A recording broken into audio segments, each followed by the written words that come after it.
una amani, unapendwa. Nataka nizungumze na wewe somo la maisha ya Kristo katika ulimwengu wa roho. Maisha ya Mkristo katika ulimwengu wa roho. Paulo alipoandika waraka kwa Waefeso, waraka wa Waefeso, wa Filipi na ule wa Wakolosai ni nyaraka za mafundisho ya kanisa, maonyo, jinsi kanisa linavyoweza kukua, jinsi mwana aliyempokea Yesu Kristo anaweza akawa na ufahamu wa uhakika na akajitambua yeye anaishi katika ulimwengu wa roho. Bwana Yesu asifiwe sana. Lakini kwanza tuangalie, mara nyingi wanaambia kwamba sisi tuko darasani wakati mwingine. Efeso ni moja ya makanisa ambayo Paulo aliyafungua katika safari yake ya pili. Ukisoma Matendo ya Mitume sura ile ya 19 mstari wa 23 na kuendelea, Paulo alifika Efeso. Efeso ilikuwa mji mkubwa wa kibiashara, mji mkubwa nyakati zile. Ulikuwa pembezoni mwa bahari. Bahari siku hizo wanaita bahari Nyeusi au Aegean Sea. Ulikuwa si mbali sana, kama maili 50 kutoka mji mwingine wa Smyrna. Wasomi wengi, wana falsafa wengi, waliojua kuongea walitoka katika miji miwili, Efeso na Athene. Lakini mji huu ulijulikana kwa sifa moja. Katika mji huu kulikuwa na sanamu kubwa ya kimataifa. Kwa lugha ya Kigiriki, Kiyunani waliita ile sanamu Diana. Lakini Walatini waliita Artemi. Diana ilikuwa sanamu kubwa. Ni sanamu, kwa hiyo ni miungu. Sanamu kubwa yenye sura ya kike, ina matiti kila eneo, ikaitwa Diana. Utaisoma katika Matendo 19 ile. Wale watu wa Filijia waliita Sebele. Sasa hiyo sanamu ilijulikana kwa sababu walioiamini walisema ni Mungu anayewapa mafanikio. Wakasema ni Mungu anayewapa matasa watoto. Wakasema ni Mungu anayewafanikisha katika biashara yao. Wakaita Diana, Mungu mke wa mafanikio. Kibiblia ni moja ya maajabu 7. Biblia ina mambo 7 ya maajabu ya kidunia. Hii ilikuwa moja, na nyingine ilikuwa ya Nebukadneza. Nebukadneza alikuwa na bustani. Sisi tunapanda bustani, maua yanakwenda juu. Ile ya Nebukadneza yenyewe maua yalielekea chini. Sasa usiniulize ilikuwaje, ndivyo ilivyokuwa. Ndio maana ilikuwa maajabu. Ndipo lilitokea neno paradiso, sehemu ya ajabu ya kupumzikia.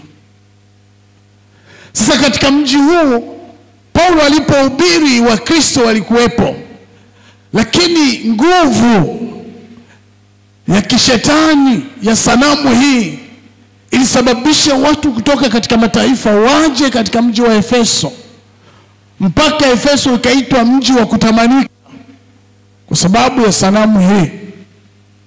Lakini pamoja na kwamba ilikuwepo, watu waliomjua Mungu, watu waliomwabudu Mungu walikuwepo. Bwana Yesu asifiwe sana. Kuwa na arena ni kama uwanja wa mpira. Hawa wenzetu ndio walianzisha neno arena. Ulikuwa na uwezo wa kuchukua watu 25,000. Watu waliweza kukaa wakaona wengine wakiuana kwa mapanga au kwa majambia. Hiyo ndio ilikuwa furaha yao katika arena zile. Kwa hiyo ulikuwa mji ambao kwa mambo ya giza ulikuwepo, uliongoza. Lakini Paulo anawaandikia hawa wajitambue, wajue nafasi yao katika ulimwengu wa roho. Sasa huu ulimwengu wa roho uko katika eneo mbili. Kila sehemu katika kitabu cha Efeso anasema ulimwengu wa roho pamoja na Kristo. Haleluya. Ulimwengu wa roho pamoja, kwa sababu unaweza ukao katika ulimwengu wa giza. Ni wa roho pia. Lakini ulimwengu wa roho pamoja na Kristo. Paulo anawaambia jitambueni, muangalie nafasi yenu katika ulimwengu wa roho mnapoishi katika mji huu ambao miungu ina nguvu, miungu imesambaa kila eneo. Ninyi kama Wakristo mko katika nafasi gani katika ulimwengu wa roho pamoja na Kristo? Bwana Yesu asifiwe sana. Ndio maana Paulo ameanza kuandikia kwamba ninaomba neema iwe pamoja nami. Ametaja sana neema katika kitabu hiki mara 12. Paulo anawaambia neema ya Bwana iwe pamoja nanyi. Akawatamkia na baraka. Katika kitabu cha Efeso Paulo anatamka baraka mara 40 kwamba baraka za Bwana ziwe pamoja nanyi. Paulo akawajulisha ili mfahamu kwamba mnaishi katika ulimwengu wa roho pamoja na Kristo, muwe na mambo matatu. Tazungumza neno moja. Ngoja nipitie yote kwa haraka. Jambo la kwanza amezungumza pale tuliposoma, muwe mmechaguliwa na Baba. Bwana Yesu asifiwe sana. Ili uishi maisha katika ulimwengu wa roho katika Kristo, jambo na Baba. Maandiko yanasema sehemu tuliyosoma tulichaguliwa kabla ya misingi ya ulimwengu. Sasa utanishangaa kwamba Biblia inatuambia tulichaguliwa kabla ya misingi ya ulimwengu. Tulikuwa wapi? Tulikuwa katika wazo la Mungu. Bwana Yesu asifiwe sana. Tumeumbwa tukawa katika wazo la Mungu kwamba tutakuwepo. Mungu akautengeneza kwanza ulimwengu, akatengeneza kila kitu tunachokiona kizuri, alafu ndio akamleta mwanadamu katika ulimwengu. Biblia inasema tulichaguliwa. Mungu alitufahamu kabla ya ulimwengu huu.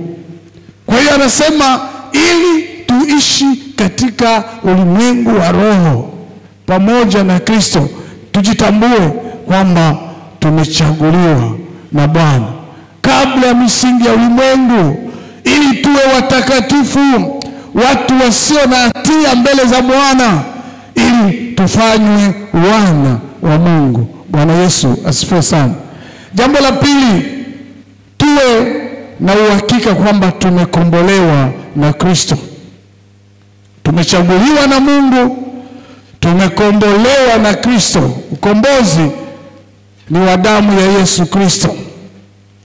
Mtu hawezi kukombolewa kitu kingine chochote isipokuwa tumekombolewa kwa damu ya Yesu Kristo. Katika neno ukombozi kuna maneno matatu. Nataka nizungumze moja. Kuna neno agorazo, kuna neno exagorazo, lakini sasa tuzungumze neno lutro. Lutro maana yake mtu aliyekuwa amefungwa mahali, kuna fidia iliyolipwa. Baada ya ile fidia kulipwa, mtu yule akawa huru. Sisi tumekombolewa kwa damu ya Yesu Kristo. Bwana Yesu asifiwe sana. Tulipokombolewa kwa damu ya Yesu Kristo tukawekwa huru. Lutro.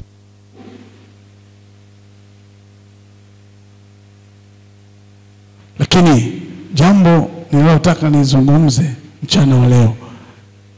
Tuko katika ulimwengu wa roho pamoja na Kristo. Kwa sababu ya tatu, tumetiwa muhuri wa Roho Mtakatifu. Haleluya. Tumetiwa muhuri wa Roho Mtakatifu. Huo ndio uthibitisho kwamba Mkristo yuko katika ulimwengu wa roho pamoja na Kristo.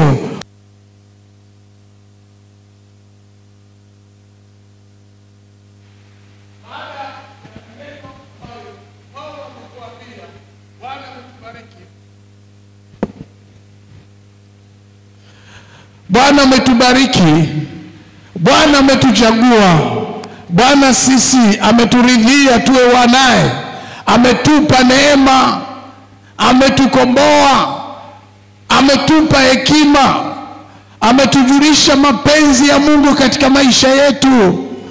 Maandiko yanasema akatupa Roho Mtakatifu, na Roho Mtakatifu anasema yeye ni muhuri. Nini maana ya muhuri? Muhuri maana yake ni usalama. Unapomilikiwa na Roho Mtakatifu, maana yake umewekwa muhuri kwamba kuna usalama wa maisha yako, na uko ndani ya Yesu Kristo, umeketi na Yesu katika ulimwengu wa roho. Maana yake wewe ni salama. Ndio maana Roho anakaa ndani yetu, ili tusionekane na madhara ya nchi. Mtu aliye na muhuri wa Roho Mtakatifu, maana yake amefichwa. Walioko nje wanakuona lakini hawawezi kukudhuru. Maana yake Roho Mtakatifu yuko amekufunika. Biblia inasema katika Efeso sura ile ya 4, naomba nisome mstari wa 30. Efeso sura ya 4 na mstari wa 30. Maandiko yanasema, wala msimhuzunishe yule Roho wa Mungu, Roho Mtakatifu wa Mungu, ambaye kwa yeye mlitiwa muhuri hata siku ya ukombozi. Haleluya. Msimhuzunishe Roho Mtakatifu ambaye kwa huyo tulitiwa muhuri, kwamba tumefichwa. Siku moja Daniel iliinuka katika ufalme wa Nebukadneza kwamba lazima kila mtu aabudu sanamu ya Nebukadneza. Lakini maandiko yanasema Daniel akaenda kwenye maombi. Wakati anaomba, mambo yakawa tofauti na watu waliotarajia. Lakini ipo siku Nebukadneza alitambua Mungu wa Daniel, kwa sababu mambo yalipokuwa yamekuwa mazito, wakamwita Daniel kwa sababu alikuwa na muhuri wa Roho Mtakatifu ndani yake. Alikuwa amesimama na Bwana. Maandiko yanasema alipokuja kusema maneno mbele ya mfalme, maandiko ukisoma pale anasema kwamba huyu Mungu wa Daniel ndiye Mungu wa kweli. Jina la Bwana libarikiwe. Kwa sababu alikuwa amefunikwa. Muhuri ule wa Roho Mtakatifu ulikuwa ndani yake. Alichokiwaza ni mambo ya roho, alichokikusudia ni mambo ya roho. Aliishi katika roho. Sikiliza, ili uishi na Yesu katika ulimwengu wa roho, ishi kwa roho. Maana Biblia inatuambia enendeni kwa roho, wala hamtatimiza kamwe tamaa za mwili. Bwana Yesu asifiwe sana. Sasa kama Roho Mtakatifu ni muhuri ndani yako, utatenda yale ya roho. Kama Roho Mtakatifu ni muhuri ndani yako, yani hata maisha yako yataenda kiroho. Maana yake unaishi katika ulimwengu wa roho. Jambo la tatu, muhuri ni kumiliki. Umemilikiwa. Roho Mtakatifu akiwa ndani yako, sio wewe, bali Roho anakaa ndani yako, anakumiliki. Hutafanya mapenzi yako, utafanya mapenzi ya Roho. Hutaimba kama unavyotaka, utaimba kwa Roho. Hutahudumu kama unavyotaka, utahudumu kwa Roho. Utakuwa shemasi kwa sababu umeitwa kuwa shemasi, utakuwa shemasi kwa sababu Roho anakuongoza. Jina la Bwana libarikiwe. Unamilikiwa.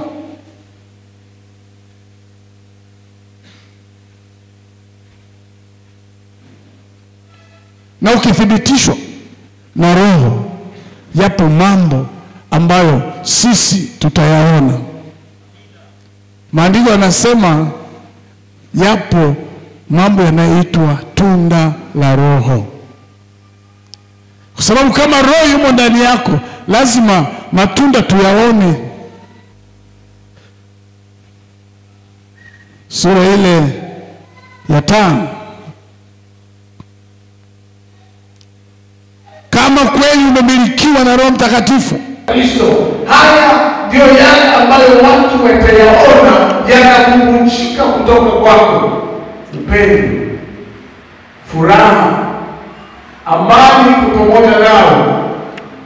Wewe ni mvumilivu. Utasemaje unaishi katika Roho wakati huna uvumilivu kwa wenzako? Bwana Yesu asifiwe sana. Unajua, sikiliza, ukiwa na Roho wa Mungu na hata afya ya kimwili inakuja. Jina la Bwana libarikiwe. Mshawahi kuenda Muhimbili kwa kuta mtu ametundikwa drip ananena kwa lugha? Eti afya ya mwili inakwenda mpaka kiroho, na afya ya roho inaenda mpaka kimwili. Bwana Yesu asifiwe sana. Tumecheza hapa kwa sababu afya ya mwili ipo. Kama hamna afya ya mwili huwezi kucheza, ndugu. Kama tunaishi kwa Roho, tuenende kwa Roho. Kama tunaishi kwa Roho, matunda ya Roho yataonekana katika maisha yetu. Jina la Bwana libarikiwe. Upendo utaonekana. Tutakuwa watu wa kiasi. Tutakuwa watu ambao kila mtu akituangalia anasema hakika Roho wa Bwana yumo ndani ya watu hao. Jina la Bwana libarikiwe. Ndio maana amesema kama tunaishi kwa Roho, tuenende katika Roho. Na kama tumewekwa muhuri wa Roho Mtakatifu, basi tunda la Roho lionekane ndani yetu: upendo, amani, ufadhili, uaminifu, vionekane katika maisha yetu. Paulo anawaandikia watu hao kwamba ili muonekane mmilikiwa, ili mnaishi katika ulimwengu wa Roho na Roho anajivunia sisi, matunda haya yaonekane. Bwana Yesu asifiwe sana. Mimi leo sitaki kuwachosha, lakini nataka nizungumze na unaishije katika ulimwengu wa Roho.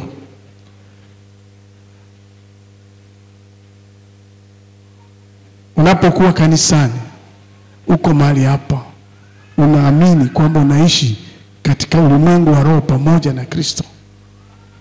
Au ni nyimbo tu? Au ni mazoea tu? Au ni kwa sababu tunakuja kila siku kanisani? Je, nje ya kanisa watu wanakuonaje? Watu wanakusomaje? Watu wanajifunza nini kutoka kwako? Haleluya. Paulo anasema atukuzwe Mungu kwa sababu ametuketisha katika ulimwengu wa Roho pamoja na Kristo. Unaweza kuwa katika ulimwengu wa Roho usiwe pamoja na Kristo, lakini Mungu ametuketisha katika ulimwengu wa Roho pamoja na Kristo. Ngoja nikupe mfano huu nimalize ujumbe wangu. Siku moja maandiko yanatuambia katika Samueli wa kwanza sura ya 17 jinsi Daudi alivyompiga Goliati. Taifa zima la Israeli likatambua Daudi kwamba amina, nguvu za Mungu ziko pamoja na wewe, maana amelikomboa taifa na mzigo huo. Ukisoma sura ya 18 maandiko yanasema Jonathan alimpenda Daudi kama nafsi yake. Jonathan mtoto wa Sauli alimpenda Daudi kama nafsi yake, akampa vitu vitano. Ni mwana wa mfalme. Bwana Yesu asifiwe sana. Alimpenda mpaka akampa lile joo la kumtambulisha yeye, akalichukua akampa Daudi, kwamba na wewe utambuliwe kwamba wewe ni mwana wa mfalme. Neno la Mungu tumesoma kwamba tulipokombolewa na Yesu aliweka muhuri ndani yetu, Roho Mtakatifu akatuweka. Sisi ni wana wa Mungu. Bwana Yesu asifiwe sana. Tumemilikiwa. Mahali popote tunafahamika kwamba sisi ni wana, kwa sababu tumepewa muhuri. Muhuri umewekwa ndani yetu. Je, tunaishi katika ulimwengu wa roho pamoja na Kristo? Maisha yako, naomba ufunge macho nikuulize swali hili. Uko katika ulimwengu wa roho pamoja na Kristo? Chunguza maisha yako. Kama uko katika ulimwengu wa roho pamoja na Kristo, maisha unayoishi, matendo unayofanya, mahali ulipo, majirani zako, watu unaofanya shughuli nao, watu unaofanya biashara nao, wanamwona Kristo ndani yako?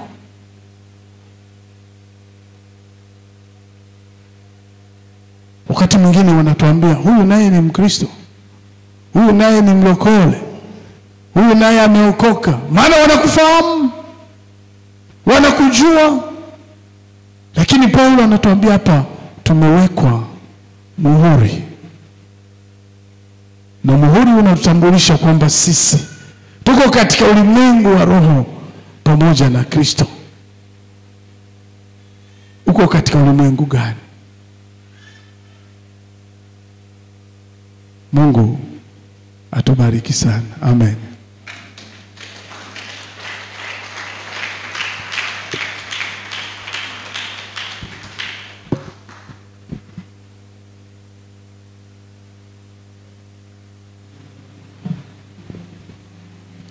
Simama pale ulipo.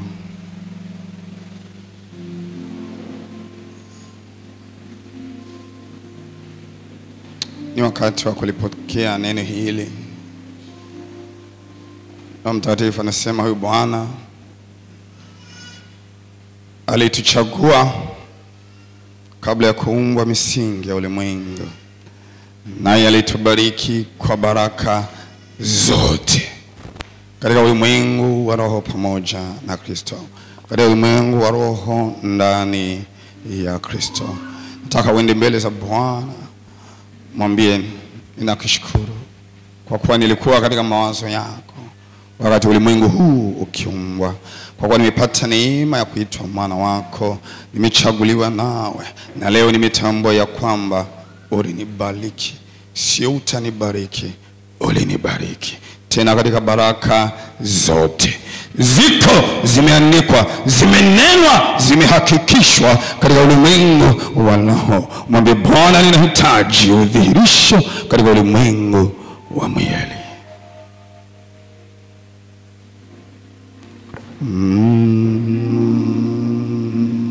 Utukufu na